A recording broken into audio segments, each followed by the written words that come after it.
Man, it might have took like an hour. That place was packed. And I must have stayed on stage 3 or 4 hours. Wow. You come to my place in LA, I'll throw you a party for $400. Everyone enjoys a good laugh. It takes our minds off our problems and makes us joyful. We're naturally drawn to folks who can make us laugh and do so for a living. This is why comedy holds such a unique place in popular culture.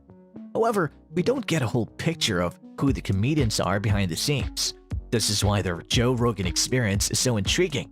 Joe, who is a comedian himself, is able to bring on some of our favorite comedians and give us a different perspective on their personality off stage. He did it with a broken jaw? He had a little jaw was a little swollen. I don't think it was broken. Episode number 990, Jamie Foxx. Jamie Foxx is a singer, songwriter, producer, comedian, actor, and entertainer from the United States. Jamie Foxx explains how to deal with celebrity and why some individuals are better at it than others on Joe Rogan's show. So he would sit at my crib and speak for like hours. He also relates a number of amusing stories about his contacts with notable people from varied backgrounds. He recalls throwing a party in Miami in 2005 and ending up in a dance competition with a teenage Chris Brown because he believed he could dance better than him.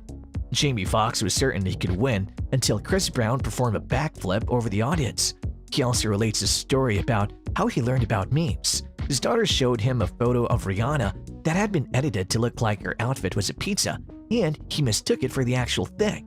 Foxx finds it strange that this can even influence how newer generations perceive idols. If you like Jamie Foxx or comedy in general, you should listen to his appearance on Joe Rogan's podcast.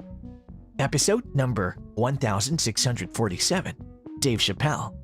Dave Chappelle is an American comedian and the creator of the hit show Chappelle Show. During an appearance on the Joe Rogan's podcast, Chappelle discusses what eventually drew him back into show business after a long break. Leaving $50 million on the table for a 10-year hiatus is illogical, and Dave's observations are fascinating. He enjoyed it at first because people didn't recognize him as much. However, every now and again, Amazing. It's a happy ending. Because usually those artist gripes. he would have the urge to test out fresh funny material on stage. He realized how much he missed performing and returned to do it in public. Dave Chappelle eventually regained control of his show after openly criticizing CBS for keeping the rights. According to Rogan, this is incredibly rare in the industry. They both believe that this is a rare instance of an artist reclaiming ownership of their work from a corporation.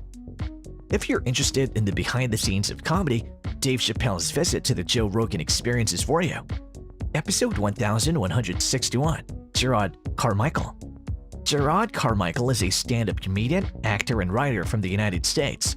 He's most known for his various stand-up specials and his role in the popular film Neighbors.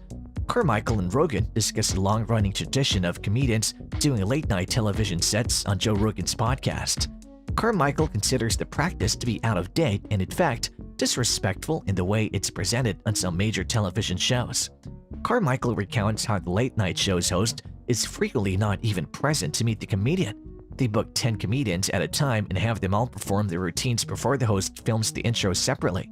For many years. I go off. Carmichael considers this to be exceedingly impolite.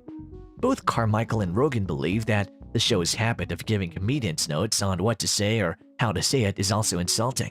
You wouldn't, for example, call on a band and ask them to play the bridge first. For whatever reason, comedians are an exception.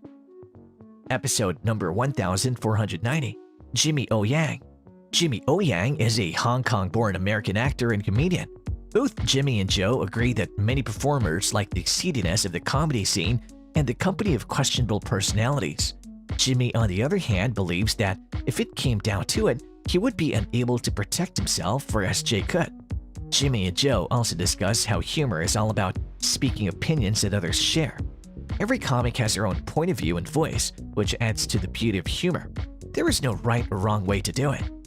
With that, we come to the end of today's video. Do let us know your views on this video in the comments section below. We hope you enjoyed watching the video.